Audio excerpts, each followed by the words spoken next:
নমস্কার বন্ধুরা, Mallika kitchen with village ফুডে সকলকে স্বাগত।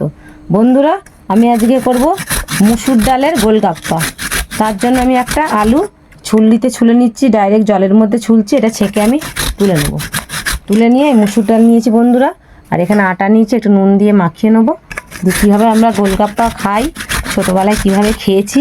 আমার বাবা এটা খুব ফেভারিট জিনিস, বাবার দাঁত ছিল না তো, তাই মুসুর ডালের গোলগাপ্পা কীভাবে করতাম বা মা করতো কীভাবে, সেইভাবে আপনাদের দেখাবো। আপনারা ঘরে করে একবার খেয়ে দেখবেন।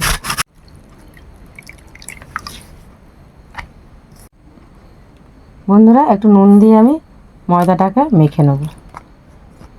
রুটি যেমন করি বন্ধুরা, ওইভাবেই আটাটাকে মেখে নিতে হবে। দেখুন, এরকম নরম নরমভাবে আমি আটাটাকে মেখে নিই। একটা শুকনো লঙ্কা আমি শুকনো কড়াই নেড়ে গুঁড়িয়ে নিয়েছি, আর এখানে একটুখানি রসুন আমি থেতো করে নিয়েছি। এটা দিই, জিরে দিলাম, ধনে গুঁড়ো দিলাম, পরিমাণ মতো নুন দিলাম, হলুদ দিলাম, অল্প একটু পরিমাণ মতন চিনি দিলাম স্বাদ আনার জন্য। এতে একটুও জল দিইনি আমি, এর মধ্যেই অল্প তেলেই নেড়ে নেড়ে এটা আমার হয়ে গেছে। নামিয়ে নিচ্ছি। ডালটা আমি ভালো করে ধুয়ে নিচ্ছি। মুসুর ডালটা আমি জলের মধ্যে সিদ্ধ বসিয়ে দিলাম। সব কটা লেচি কেটে নিয়েছি, এভাবে করে আমি পুর দেবো। বেশি করে পুরটা দেবো, ভালো করে গোল গোল করে মুড়ে নেব।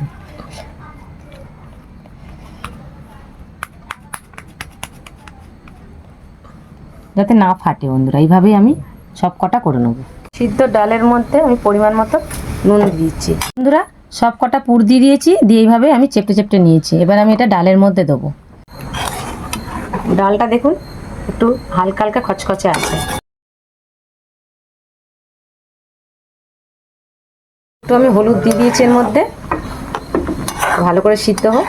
ফুলে কত বড় বড় হয়ে গেছে দেখুন। এটা সিদ্ধ হয়ে গেছে, মেরে বেটা নামিয়ে নেবো।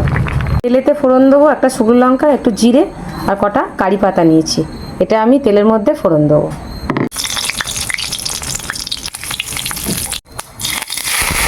লাল হয়ে গেছে, এবার আমি একটু এর মধ্যে চিনি দিচ্ছি। ডালগাপ্পা বন্ধুরা, আমাদের ছোটোবেলাকার রেসিপি আপনাদের কাছে আমি তুলে ধরলাম। ভেঙে কেটে খেয়ে দেখছি, এর মধ্যে পুর দেওয়া আছে, আর কেমন টেস্ট হয়ে সেটা দেখাচ্ছি আপনাদেরকে। নরম তুলতুলে, দারুণ দারুণ।